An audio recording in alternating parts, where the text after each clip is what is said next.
मुंबई की सियासत में एक बड़ा उलटपलट देखने को मिला। डबल इंजन सरकार अब ट्रिपल इंजन सरकार बनी है। एनसीपी के अजीत पवार ने डबल सरकार का हाथ थामकर पूरे देश को चौंका दिया। महाराष्ट्र में हिंदू मुस्लिम की सियासत जोरों पर। ईद के मौके पर पाकिस्तान के गुब्बारे बेचने की साजिश नाकाम। क्या महाराष्ट्र सरकार देश में आतंक फैलाने वालों के चेहरों को बेनकाब करेगी? देखिए मेरे साथ हक की आवाज में मैं हूं शकील बागमारे।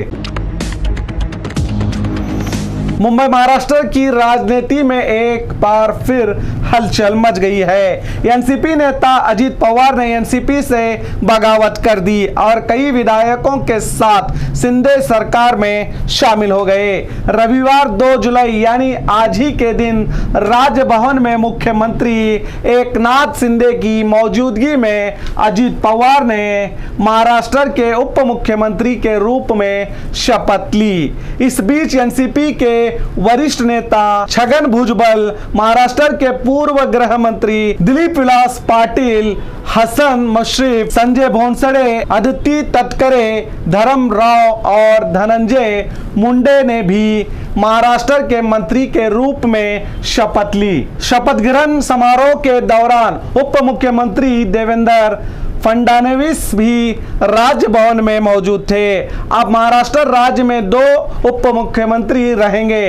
भाजपा के महाराष्ट्र प्रदेश अध्यक्ष चंद्रशेखर बावनकुळे ने कहा कि एनसीपी की अजीत पवार और उनके साथी नेता आज पीएम मोदी के विजन का समर्थन करने आए हैं। यह समीकरण महाराष्ट्र को मजबूत करेगा कहा और इससे महाराष्ट्र आगे बढ़ेगा। महाराष्ट्र के मंत्री सुधीर ने कहा कि राष्ट्रवादी पार्टी ने भाजपा को समर्थन देने का फैसला किया है, हम उनका स्वागत करते हैं। आपकी जानकारी के लिए बता दूं, एनसीपी के अजीत पवार ने यह दूसरी बार बीजेपी को सपोर्ट दिया है। इससे पहले भी इन्होंने अपने कई विधायकों के साथ बीजेपी से हाथ मिलाकर उप मुख्यमंत्री की शपथ भी खाई थी और सरकार बनते ही अजीत पवार पर जो आरोप थे वो सभी आरोपों को राते रात खत्म कर दिया गया था। और सरकार बने अभी 48 घंटे भी नहीं हुए थे, अजीत पवार ने बीजेपी को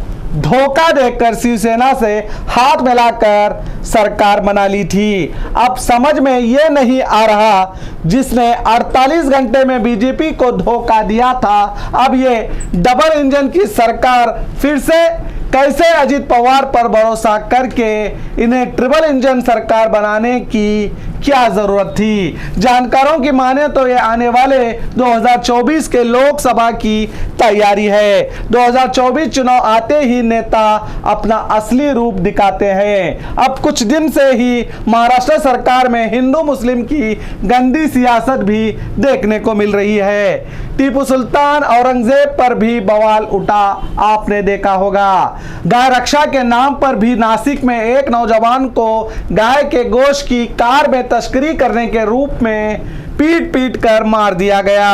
कई जगह बकरे पर भी पाबंदी देखने को मिली और उससे भी बढ़कर महाराष्ट्र के सोलापुर में बकरीद की नमाज के दिन ईदगाह के बाहर गुब्बारे बेचने वाला आई लव पाकिस्तान के गुब्बारे बेच रहा था। ऐसा 2 जगह देखने को मिला। ये एक बहुत ही बड़ी साजिश के रूप में प्लान किया गया था, जिससे सोलापुर के मुसलमानों ने उस गुब्बारे बेचने वाले अजय पवार को पकड़कर पुलिस के हवाले कर दिया और इन नफरत का गंदा जहर बांटने वालों के प्लान को फेल कर दिया। गुब्बारे अक्सर बच्चे खरीदते हैं, अगर बच्चे गुब्बारे खरीदकर रास्ते में निकलते तो ये नफरती लोग इन बच्चों का वीडियो करके अपना नफरती खेल हर तरह से शुरू करते और इनका दलाल मीडिया के एंकर भी चीखते चिल्लाते।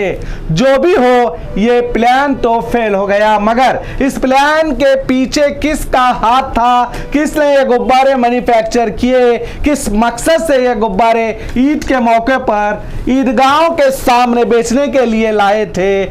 जरा सोचिए, पाकिस्तान के नाम के गुब्बारे इंडिया में बनाए जाते हैं, इंडिया में मैन्युफैक्चर होते हैं, तो किसने किस मकसद से ये गुब्बारे बनाए थे, इसकी जांच तो होनी ही चाहिए। तभी देश में आतंक का माहौल फैलाने वालों का चेहरा खुलकर जनता के सामने आएगा। मैं तो देश के हर एक नागरिक से यही कहूंगा, जो नेता धर्म की सियासत करता है वो आपका विकास कभी नहीं कर सकता।